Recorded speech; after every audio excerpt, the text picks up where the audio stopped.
Okay, I want you to join me to kind of rabbit hole regarding a Samaritan synagogue or church. It is in the Eretz Israel Museum in Tel Aviv. I made a video about it a few weeks ago, and according to the writing there, it's a synagogue.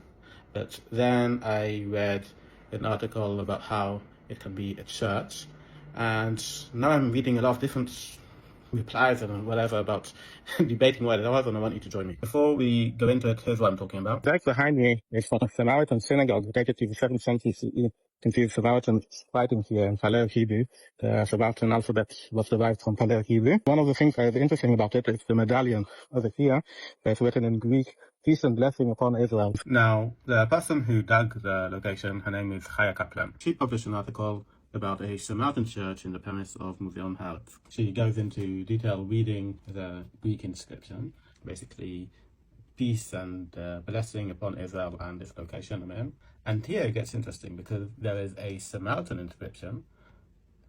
When we translate it to the Hebrew alphabet, the current Hebrew alphabet, it doesn't really make sense because Maxim, Takir, Dakar, Parek, Saneh, Takir, Dakar, it doesn't really make sense to Hebrew readers. Her interpretation was that Maxim refers to God, and Takir Dakar means recognize the individual that was stabbed.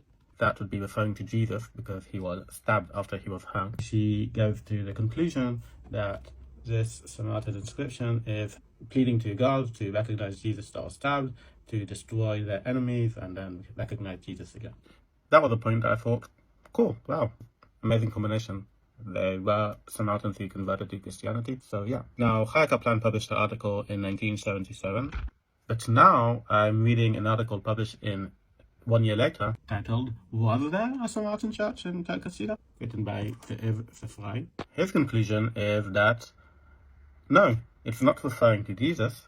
He's arguing that there is a combination of Greek words and Aramaic words that were not really used in that meaning, and in the end of the day, his argument that those words that looked like gibberish were actually gibberish, that it was a Jewish synagogue, and they just put in Samaritan letters because it looked cool. It was like a decorative thing, so like a picture like that. So they just use, okay, those are letters that were similar to what was used in the Paleo Hebrew alphabet. They couldn't read it, and so they just put in random letters there. But now, people are replying to him. That was back in 1970s, so yeah, but I'm just reading about it now.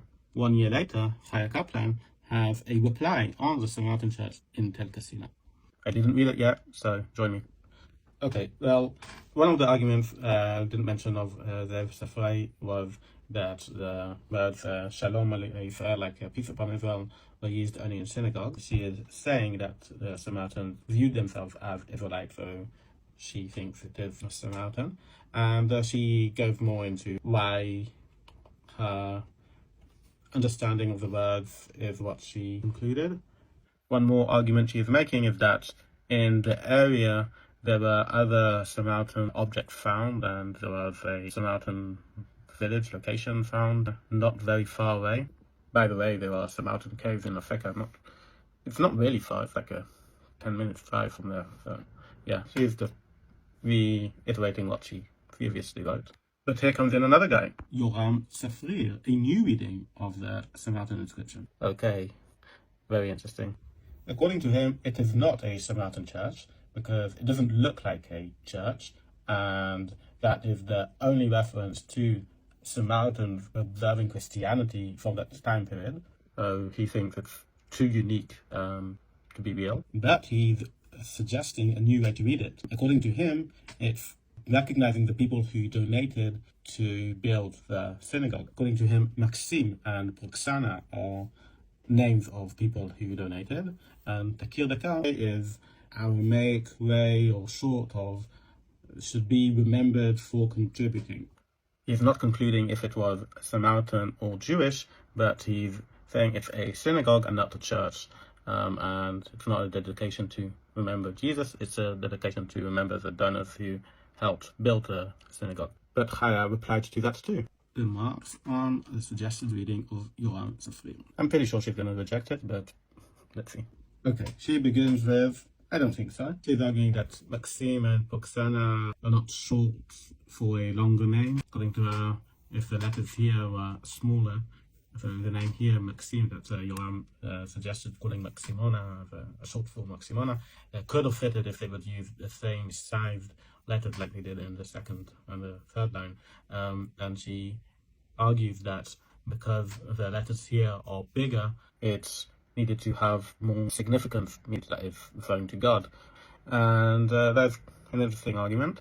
And she's also saying that it isn't a dedication acknowledgement, because there is already an acknowledgement of donors that is written in Greek. Apart from the piece upon Israel, there's a dedication for the donors that is in Greek. Her argument that is reasonable is that if dedication for donors would be in Greek, like in the number one, like in the first one, why would they have another one in a different language? And it's in a different location where it's more difficult to read. So she's still sticking with the idea that it was a Samaritan church. Yeah, so that's the end of it. I didn't see any more articles written about it, but it just shows that even if you have archaeological evidence, still different people can interpret it in different ways, and there's not always a concrete answer. Even if you have the object, there isn't always a concrete idea of what that object represents. Let me know what you think. Is it a church?